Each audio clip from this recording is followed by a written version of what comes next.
Hello! Rama book போட்டு அனைவரும் ஆரோக்கியமாக, சந்தோஷமாக, நிம்மதியாக இருப்பீர்கள் என்று நம்புகிறேன்.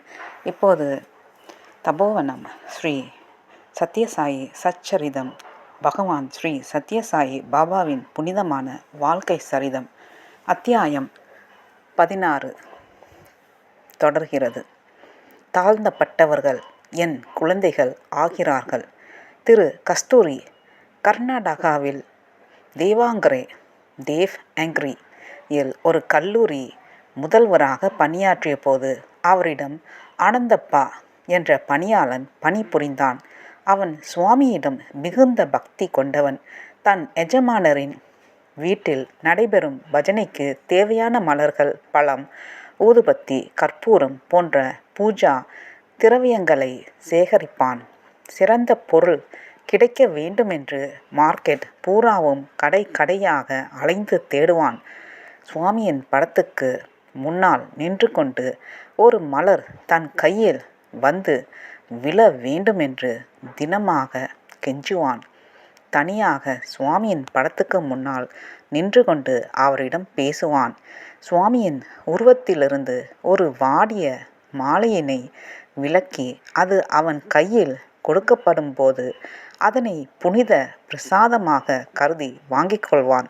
ஒரு நாள் சுவாமி தனது புகைப்படங்களில் பெரியதொன்றை எடுத்து கஸ்தூரியிடம் கொடுத்து அவரிடம், இதனை தேவாங்கிரிக்கு எடுத்து ஆனந்தப்பாவின் கோவிலில் அதை வை என்று கூறி, ஆனந்தப்பாவின் எளிய குடில் உண்மையில் பாபா கூறியபடி ஒரு கோவிலாக மாறியது. விபூதி அந்த படத்திலிருந்து பொழிந்தது. கணக்கற்ற மக்கள் அதை தேடி வந்தனர். ஒரு சமயம் சுவாமி இலங்கையில் இருந்த விபீஷணன் போன்றவன் ஆனந்தப்பா என்று கூறினார். ஆனந்தப்பாவின் இளைய மகளின் கணவர் மைசூரில் ரயில்வே டிபார்ட்மெண்ட்டில் வேலை செய்து வந்தார். தம்பதியர் பெங்களூரில் ஏதோ ஒரு வீட்டில் வசித்து வந்தனர். அந்த மனிதன் சந்தேக பிராணி. தன் மனைவியின் கற்பை கூட சந்தேகித்தான். அவளை இடைவிடாமல் சீண்டி துன்புறுத்தி கொண்டே அடைபட்டு கிடந்தாள். யாரும் தலையிட்டு அவனை புத்தியுடன் செயல்படுத்த இயலவில்லை. இந்த சித்திரவதையை பொறுக்க இயலாமல் அந்த பேதை பெண் புட்டபர்த்தியில் உள்ள ஸ்ரீ சத்யசாயி பாபாவிடம் தன்னை அழைத்துச் செல்லும்படி கெஞ்சி கேட்டுக்கொண்டாள். பாபா அவளை பதிவிரதை என்று கூறினால் கணவன் அவளை அமைதியாக வாழவிட வேண்டும். இல்லாவிடில் புட்டபர்த்தியிலேயே தன் வாழ்வை முடித்து கொள்வாள் என்று இவ்வாறு கூறினாள். ஆனந்தப்பா, அவன் மனைவி, அவன் மகள், அவன் மருமகன் அனைவரும் புட்டபர்த்திக்கு பயணம் செய்தனர். சுவாமி அன்பே வடிவாக இருந்தார். பேட்டி அறைக்கு அவர்களை அழைத்து ஆனந்தப்பாவின் மருமகனிடம் கூறினார், உனது மனைவி ஸ்ரீராமன் மனைவி சீதை போன்று கற்கீர்த்தியும் தூய்மையும் கொண்டவள், சிவபிரானின் தேவி பார்வதி போன்றவள் என்றெல்லாம் எடுத்து கூறி அவனது தவற்றை திருத்த முயன்றார். ஆனால் அந்த மனிதன் சுவாமி கூறியதை ரசிக்கவில்லை. சுவாமியை திட்டத் தொடங்கினான். சுவாமி அவனை வெளியே தூக்கி எறிந்து கதவை மூடிவிட்டார். அவர் ஆனந்தப்பாவை கவலைப்பட வேண்டாம், அந்த மனிதன் கட்டாயம் மனம் மாறி தன் மனைவியுடன் மகிழ்ச்சியாக இருப்பான் என்று உறுதிமொழி அளித்தார். திரும்பிச் செல்லும்போது இரவில் பெனுகொண்டா சென்றடைந்தார்கள். குண்டக்கல்லிலிருந்து வரும் நள்ளிரவு ரயிலுக்காக காத்திருந்தார்கள். ஆனந்தப்பாவின் மருமகன் மகாத்மாக்களையும் இறந்துண்ணும் சாதுக்களையும் கீழ்த்தரமான வசை மொழிகளால் திட்டிக்கொண்டே இருந்தான். அந்த மனிதன் தன் கெட்ட வழிகளை மாற்றிக்கொள்ளவில்லையே என்று ஆனந்தப்பா மிகவும் மனத்துன்பம் அடைந்தான். ரயில் நள்ளிரவில் வந்து சேர்ந்தது. மருமகன் ஆனந்தப்பா, அவன் மனைவி, அவன் மகள் இவர்களை 3ஆம் வகுப்பு வண்டியில் கோச் ஏற்றிவிட்டு தான் முதல் வகுப்பு வண்டியில் ஏறிக்கொண்டான். ரயில்வே ஊழியர் என்ற முறையில் அவனுக்கு முதல் வகுப்பு பயணம் செய்ய தகுதி உண்டு. சுமார் 1 மணி இருக்கும். நள்ளிரவுக்குப் பிறகு ரயில் தொண்டி பாவி தொண்ட் பொவி என்ற இடத்தில் நின்றது. திடீரென்று அனந்தப்பாவின் மருமகன் வலியால் கூச்சலிட்டு பலமாக முனகத் தொடங்கினான். இது போல இடைஞ்சல் தரும் சத்தத்தை கேட்டு ரயில்வே கார்டு கோச்சினுள் நுழைந்தார். அந்த ஸ்டேஷனில் இருந்த ரயில்வே ஊழியர்களும் என்ன நடந்தது என்று அறிய ஒன்று கூடினர்.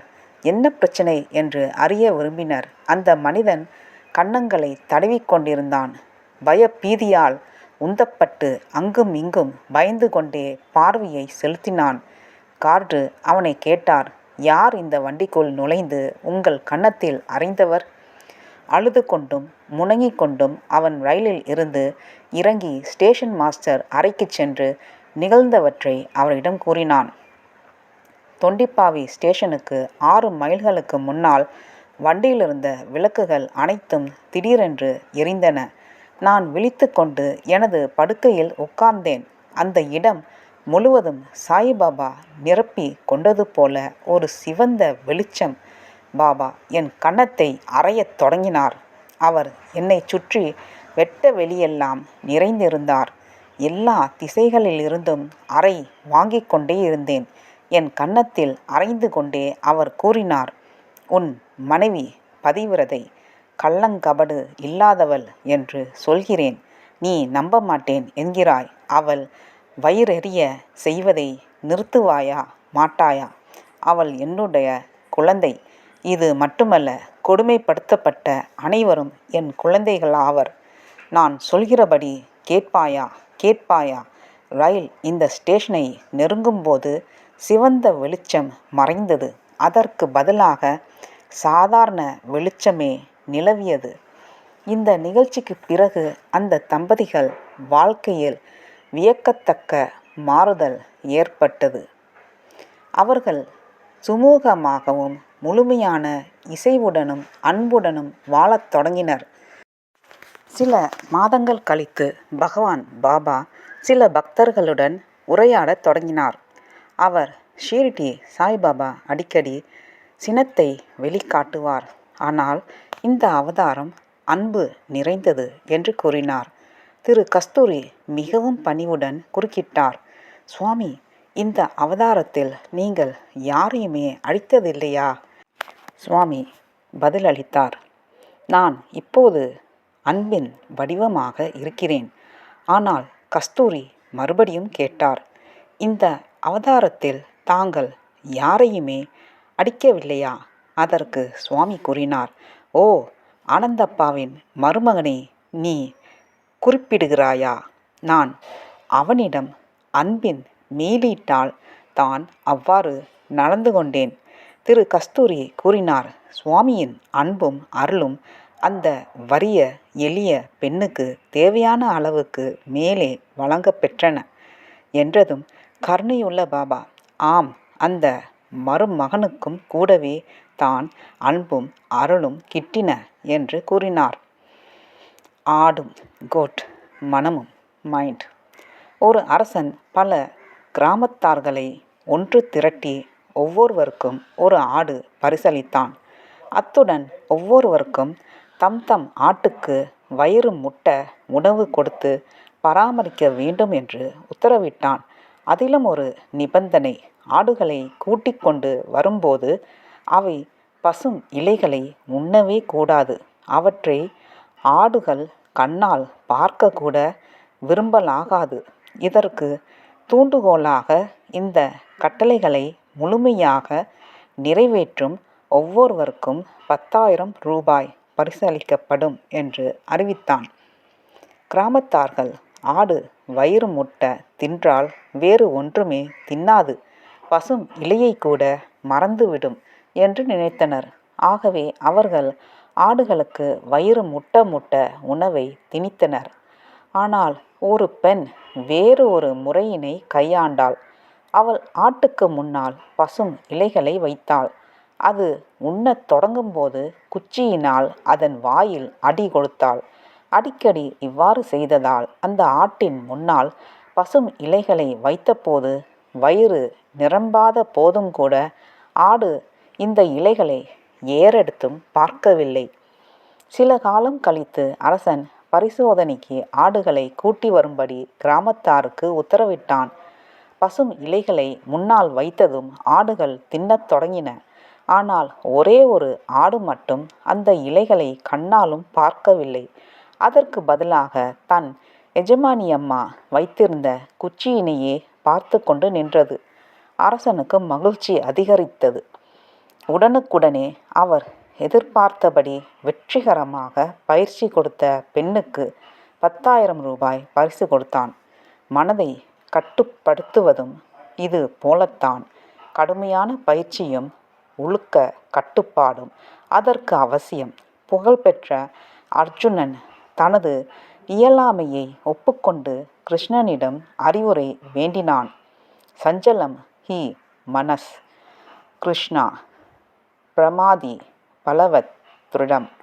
கிருஷ்ணா, மனமானது நிலை இல்லாதது, கொந்தளிப்பது, வலிவானது, பிடிவாதமானது. ஆகையால் கிருஷ்ணனிடம் இத்தகைய பிடிவாதமான அடங்காத மனதை கட்டுப்படுத்துவது எப்படி என்று உபதேசிக்கும்படி வேண்டுகிறேன். மனதை வெல்வதற்கு ஒரே வழி கடுமையான இடைவிடாத ஆன்மீக சாதனை பயிற்சிதான். ஓம் ஸ்ரீ சத்ய சாயி பரபிரம்மனே நமக. சாந்தி சாந்தி சாந்தி. 16ஆம் அத்தியாயம் முடிவுற்றது. நன்றி, வணக்கம். ரம ரம பூ போட்டு.